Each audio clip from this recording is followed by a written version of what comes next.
Rakyat NKRI siap-siap menjadi kaya raya, bahkan punya pembantu rumah tangga dari luar negeri. Sungguh luar biasa, alhamdulillahirabbil alamin.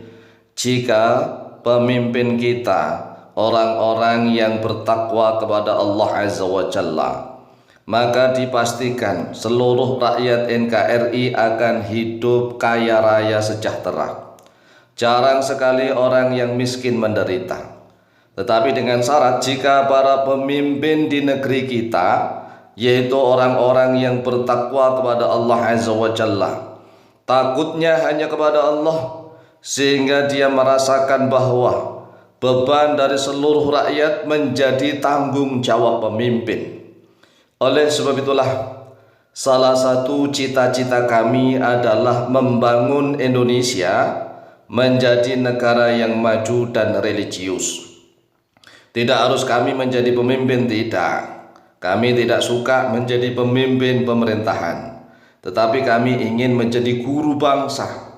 Guru bangsa yang bisa mengayomi siapapun. Nah, jika rakyat Indonesia kepingin negeri kita ini negeri yang kaya raya, kemudian rakyatnya semuanya dilakukan pemerataan kekayaan, maka mayoritas rakyat Indonesia akan pandai-pandai, akan cerdas, baik, jujur, berbudi luhur, pemberani, berwatak kesatria, dan kaya raya. Kaya raya memiliki harta yang banyak melimpah ruah, hingga mampu memiliki pembantu-pembantu rumah tangga dari luar negeri. Subhanallah walhamdulillah. Subhanallah walhamdulillah wa la ilaha illallah wallahu akbar. Dan untuk mewujudkan cita-cita ini, maka dibutuhkan minimal 1000 orang kesatria handal. Ini minimal 1000 orang kesatria handal yang hanya takut kepada Allah Jalla Jalaluh. Nah, 1000 orang itu untuk apa saja? Kita bisa menghitungnya nih. 1000 orang itu dibagi-bagi, ada yang menjadi presiden, ada yang menjadi wakil presiden, sama-sama orang-orang yang handal, yang takut kepada Allah Jalla Jalaluh. Kemudian ada para menteri. Nah, kalau seandainya menterinya sudah jumlahnya 50 menteri ditambah presiden dan wakil presiden, berarti sudah 52 orang. Kemudian jaksa agung, ini para pemimpin-pemimpin. Jaksa agungnya juga harus orang yang seirama dengan presiden dan wakil presiden serta dengan para menteri. Jadi satu irama jaksa agungnya, orang-orang yang hebat, yang handal, yang bertakwa kepada Allah. Kemudian hakim agung dan jaksa agung juga harus seirama. Kemudian tidak ketinggalan ketua KPK. Ketua KPK-nya harus sama, seirama, orang-orang yang bertakwa kepada Allah. Kemudian Panglima TNI. Panglima TNI orang-orang yang pemberani, yang cerdas, yang sangat bertakwa kepada Allah. Kemudian berikutnya Kapolri.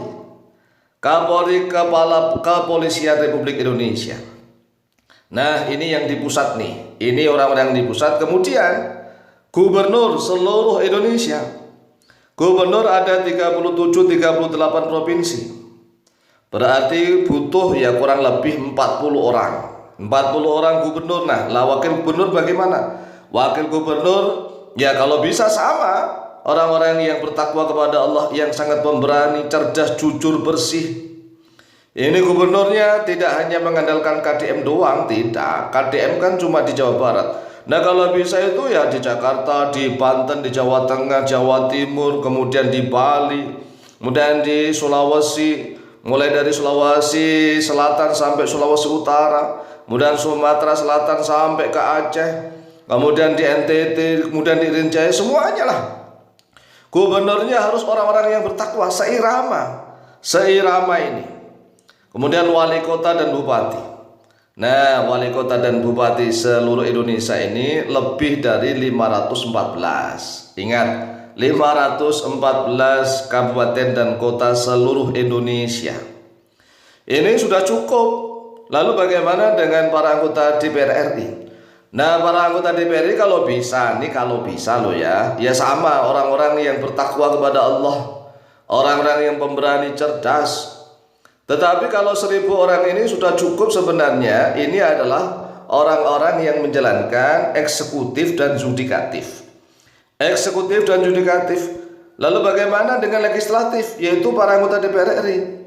Nah, kalau para anggota DPR RI misalnya masih kekurangan stok orang yang hebat, yang handal, yang bertakwa kepada Allah, ya sementara walaupun dia ini adalah sebagai legislatif, bisa saja dibekukan terlebih dahulu, dibekukan dulu lah daripada rese misalnya. Ini misalnya.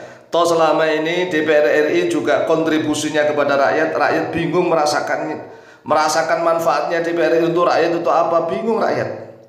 Nah, kalau bisa ya seluruh anggota DPR RI adalah orang-orang yang hebat, yang handal, yang bertakwa kepada Allah. Berarti butuh kurang lebih berapa ya? 2.000 orang. Ya 2.000 orang cukup lah, ini cuma 2.000 loh ya. Jangan mengandalkan cuma 1-2 orang saja, sulit. Kalau mengandalkan hanya 1-2 orang saja, sedangkan Indonesia ini sangat luas sekali, itu sulit. Kalau hanya mengandalkan presiden, wakil presiden, gubernur 2-3 orang, sulit enggak. Kemudian menterinya yang jujur, yang bersih, yang pemberani cuma 1-2 orang, sulit, sekali lagi sulit. Oleh sebab itulah kami sebagai guru bangsa Indonesia harus memiliki guru bangsa. Yang namanya guru bangsa itu kalau zaman kerajaan dahulu itu sebagai brahmana atau resi-resi gitu kan. Brahmana atau resi atau pandita. Nah, karena Indonesia saat ini adalah mayoritas beragama Islam, guru bangsanya harus ulama-ulama yang menguasai ilmu lahir batin, yang cerdas intelektualitasnya dan juga cerdas, tajam spiritualitasnya. Jadi spiritualitasnya harus tajam. Bahwa kita tidak mengaku mengklaim ya tidak, tapi ini kan usaha.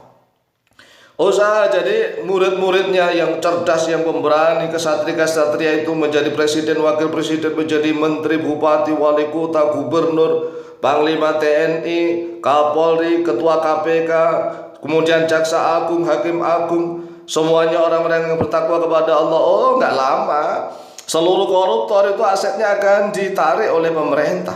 Seluruh koruptor asetnya akan disita oleh pemerintah, sedangkan kekayaan pemerintah utuh nih. Wah, kekayaan Indonesia itu melimpah ruah Itu bisa sampai ribuan triliun terkumpul di Indonesia, bahkan ratusan ribu triliun. Kemudian rakyat akan hidup sejahtera. Mudah-mudahan Indonesia menjadi baldatun thayyibatun wa rabbun ghafur. Amin, amin, amin, Allahumma amin.